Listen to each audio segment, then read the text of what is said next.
गोविंदपुर नाम के एक गांव में रमेश और छुटकी नाम के बाप बेटी रहा करते थे। रमेश खेती का काम कर अपनी बेटी की देखभाल किया करता था।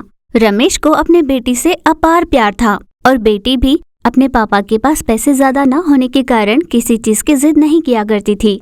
छुटकी वैसे तो बहुत छोटी थी पर बहुत होशियार थी। गांव के कई लोग मछली पकड़ने का काम किया करते थे। एक दिन रमेश अपने बेटी के पास आकर बोला, बेटा छुटकी, खेती में कितनी मेहनत करने के बाद भी मुनाफा ज्यादा नहीं हो पा रहा है। उस पर खेती के लिए बहुत लागत लग रही है। बिना लागत के भी पैसे कमा पाऊं ऐसा कोई काम मैं करना चाहता हूँ। जिस तरह गांव के कई लोग मछलियां पकड़ते हैं, मैं भी वही काम करने की सोच रहा हूँ। इस काम में कोई लागत नहीं लगेगी। बहुत बढ़िया सोच है पापा, पर क्या आपको मछली पकड़नी आती है? क्योंकि मैंने आपको कभी मछली पकड़ते हुए नहीं देखा। तब रमेश ने कहा, हाँ बेटा, मैं पहले मछलियां पकड़ने जाया करता था नदी में, पर मेरा नदी में जाकर मछलियां पकड़ने से तुम्हारी माँ को बहुत घबराहट होती थी। वो हमेशा मेरे पीछे ही लग जाया करती थी कि ये काम छोड़ दो, पर मैं उसकी बात नहीं मानता था। तेरे जन्म के बाद तेरी माँ का देहांत हुआ, तब से मैं नहीं जा रहा हूँ। अब हमें पैसों की ज्यादा जरूरत है, इसलिए अब तो जाना ही पड़ेगा। मछलियां पकड़ने के लिए जाल और बाकी चीजें ले आता हूँ। ऐसा कहकर रमेश बाहर निकल पड़ा। जैसे सोचा था, अगले सवेरे ही रमेश उठकर जाल और बाकी जरूरी चीजें लेकर नदी की ओर निकल पड़ा। पहले से ही वहां पर नवीन नाम का एक मछुआरा खड़ा था। रमेश की ओर देखकर नवीन हंसने लगा। क्या बात है रमेश, तुम मछलियां पकड़ने आए हो? तुम्हें आती है मछली पकड़ना? तुमने क्या सोचा, मछलियां पकड़ना तैरने जितना आसान काम है? तुम्हारे बस की बात नहीं। जाओ जाओ, अपने भूखी बेटी को अपने नाकामयाबी के किस्से सुनाकर सुला दो। इस तरह अपमानित कर उसे चिढ़ाता है। तब रमेश ने कहा, अपनी बकवास बंद करो। तुम जब अपने पैरों पे खड़े भी नहीं हुए थे तब से मैं मछलियां पकड़ रहा हूँ।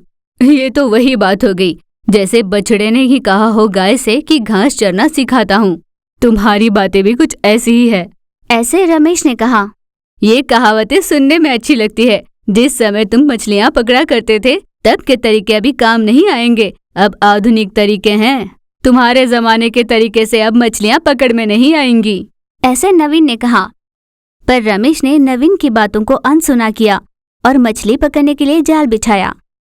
इस तरह कई कोशिशों के बाद भी जितना रमेश सोच रहा था उतनी मछलियां वो नहीं पकड़ पाया। मैंने कहा था ना तुमसे कि तुम्हारे तरीके काम नहीं आएंगे। जाओ जाओ, जितनी भी मछलियां तुमने पकड़ी है उसी को पकाकर खा लेना। इस तरह मजाक उड़ाते हुए उसने कहा। रमेश ने जितनी भी मछलियां पकड़ में आई थी उतने लेकर घर पहुंचा। रमेश ने अपनी बेटी छुटकी से कहा, बेटा छुटकी, मैंने ज्यादा मछलियां पकड़ने के लिए बहुत प्रयास किया पर इतने ही पकड़ पाया हूँ। मैं बेचने जितने मछलियां नहीं पकड़ पाया। बस इसी को आज पका लेना। पापा, मेरे पास एक सुझाव है। आपको जितनी मछलियां मिली है हम उन्हें ज्यादा कीमत में बेचे, ऐसा मेरे पास एक उपाय है। अब बताती हूँ। आप हर दिन जाकर जितने भी मछलियां पकड़ पाओ उतने ले आओ। मैं आपको एक बढ़िया सा उपाय बताती हूँ। अगले सवेरे रमेश मछलियां पकड़ने निकल पड़ा। छुटकी ने जितनी मछलियां पकड़ी थी उन्हें आंगन में रख दी। छुटकी ने अपने पास रहे गोंद को पौधों में लगा दिया। पकड़ी हुई सारी मछलियों को लेकर उसने गोंद जहां चिपकाया था वहां उन मछलियों को चिपका दिया। बड़ी मेहनत से छुटकी ने उन मछलियों को इस तरह चिपकाया जैसे वो पौधों में ही उगी हो। ये देखकर रमेश भी बहुत चौंक गया। फिर छुटकी गांव में गई और, सभी ध्यान से सुने, हमने हमारी खेती में मछली की फसल उगाई है। बहुत ही कीमती मछलियां हैं ये। पानी में मिलने वाली मछलियों से भी पौधों में उगने वाली मछली ज्यादा लाभकारी है। इसीलिए जीवन में कम से कम एक बार ऐसे पौधों में उगे मछलियों को खाना चाहिए। ऐसा अपने आयुर्वेद शास्त्र में भी लिखा है। क्या आपने नहीं पढ़ा? छुटकी की बातें सुनकर सारे भौचक्के होकर एक दूसरे की ओर देखने लगे। ऐसा कहकर छुटकी तुरंत अपने खेती के पास गई। पौधों में उगने वाली मछलियां सेहत के लिए बहुत ही लाभकारी है, ये जानकर सभी लोग उसकी खेती के पास उमड़ पड़े। इतने में राजू नाम का आदमी रमेश के पास आकर, भाई रमेश, एक बहुत बढ़िया सा मछली जरा मेरे लिए तोड़ के लाना। वैसे एक मछली की कीमत क्या है? उस पर रमेश ने कहा, 5 मछली के 100 रुपए। तब छुटकी ने कहा, 500 रुपए एक मछली के, पूरे 500। उस पर राजू ने कहा, हाँ, कोई बात नहीं, मेरे सेहत के लिए 500 रुपए क्या बड़ी चीज है। ऐसा कहकर 500 रुपए देकर एक मछली खरीदा। इस तरह गांव के कई लोगों ने मछलियां खरीदी। इस तरह रमेश और छुटकी ने बहुत पैसे कमा लिए। तब रमेश ने कहा, बेटा छुटकी, इस तरह लोगों को अंधेरे में रखकर पैसे कमाना सही बात नहीं है, ये बहुत गलत है। पापा, जब आप मछलियां पकड़ने गए थे तब उन मछुआरों ने आपकी कितनी बेइज्जती की थी, क्या आप भूल गए?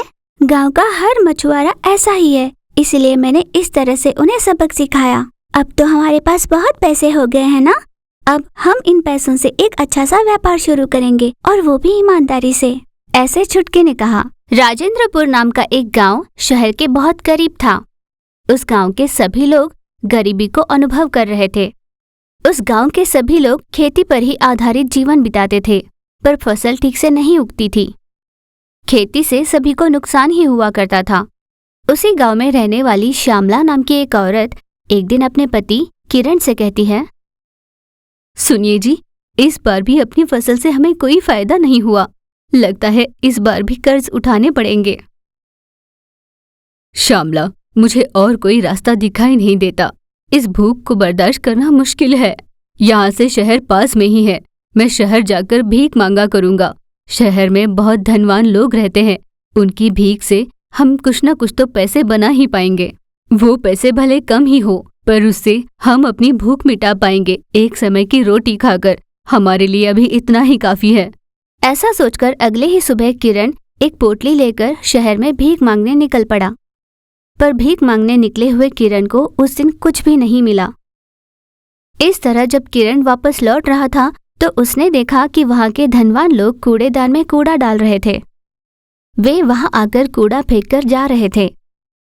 उनके जाने के बाद किरण वहां गया और उन पोटलियों में से खाना निकालकर परोसकर खाने लगा। वो वही कूड़ेदान के पास बैठा खा रहा था। इस तरह सुबह से लेकर शाम तक किरण वहीं बैठा रहा। इस तरह उस दिन सुबह से लेकर शाम तक कई लोग आए और अपना कूड़ा फेंककर चले गए। उनमें से किरण ने बहुत सारा खाना अपने लिए इकट्ठा किया। उन चुनकर रखे हुए खाने को वो घर ले गया।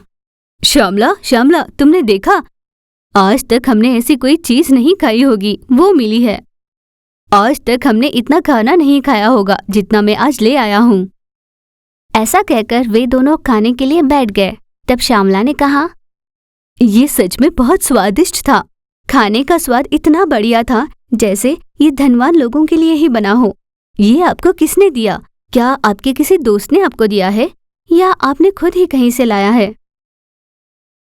नहीं श्यामला, किसी ने नहीं दिया। वैसे भी हम जैसे गरीब को ऐसा खाना भला कौन देगा? और रही बात मेरी, अगर मैं पूरा महीना भी कहीं काम कर लूं तब भी इतना स्वादिष्ट और इतना बढ़िया खाना मैं शायद नहीं ला पाऊंगा। इतना महंगा खाना शायद हम बहुत मेहनत करने के बाद भी नहीं पा सकते थे।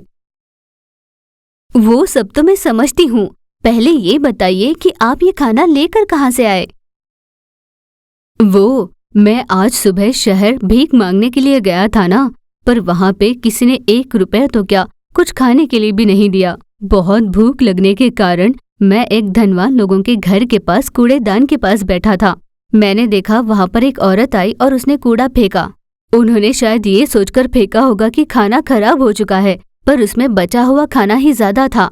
इस तरह सुबह से शाम तक मैं वहीं बैठा रहा। कई लोग वहाँ पर आए, कूड़ा फेंककर चले गए। उनके जाने के बाद मैंने चुन चुनकर अपने काम में आने वाली कुछ वस्तुएं और आहार इकट्ठा की और उन सब को लेकर यहाँ आया। वहाँ पर उन्होंने बहुत सारी ऐसी चीजें फेंकी थी जो काम में आ सकती थी। क्या आप सच कह रहे हो? वहाँ इतनी अच्छी चीजें मिलती है, तो आप अकेले क्यों? कल मैं भी आपके साथ चलती हूँ। हम दोनों ही चलते हैं और देखते हैं कि वहाँ पर अपने काम में आने वाली चीजें क्या क्या मिलती है। ऐसा कहकर किरण के साथ जाने के लिए श्यामला भी तैयार हो जाती है। इस तरह दोनों पति पत्नी हर सुबह शहर जाते और वहां पर फेंके हुए कूड़े में उनके काम में आने वाली कुछ वस्तुएं और आहार इकट्ठा कर घर ले आते। इस तरह हर रोज मिलने वाले आहार को घर ले आते और खाया करते थे। इस तरह गांव में एक से दूसरे, दूसरे से तीसरे करते हुए इन दोनों के काम के बारे में सभी को पता चल गया। एक दिन गांव वाले किरण के पास आए। आप पता नहीं क्या ऐसा काम कर रहे हो, लेकिन जितना एक दिन के लिए काफी हो उससे ज्यादा ही कमा रहे हो। अगर आप क्या कर रहे हो ये गांव वालों को बता दो तो यहाँ पर ऐसे कई लोग हैं जिनको जरूरत है। गांव वालों के इस तरह पूछने पर किरण ने सारी बात उन्हें बता दी। उससे सच्चाई जानने के बाद गांव वाले बहुत खुश हुए। आपने भला काम किया है। इतने समय से भूखे रह रहे गांव वालों के लिए तुमने बहुत मदद की है। ऐसा कहकर वे सभी कूड़ेदान के पास पहुंच जाते हैं। उस कूड़े में खाना चुनकर वहां पर खाने लगते हैं। इस तरह कूड़ेदान के पास लोगों की भीड़ देखकर प्रवीण नाम का एक आदमी उनके पास आया। ये हमारे कूड़े डालने की जगह है। आप जैसे लोग यहाँ आया करोगे तो यहाँ पर रोग फैल सकते हैं। ऐसे प्रवीण ने कहा। सुनिए, अगर हम यहाँ पर रहेंगे तो आपको बीमारी हो भी सकती है और नहीं भी, पर हमें सिवाय यहाँ के और कहीं खाना नहीं मिलेगा। लगता है तुम ऐसे नहीं मानोगे। ऐसा कहकर जबरदस्ती उन्हें वहां से हटा देता है। मैंने जब अच्छे से तुम्हें कहा ये सोचकर कि गरीब लोग हो तो तुम मानते नहीं। ऐसा कहकर उन सभी लोगों को वहां से हकाल देता है। उस दिन से श्यामला और किरण के फिर से दुख भरे दिन वापस आए।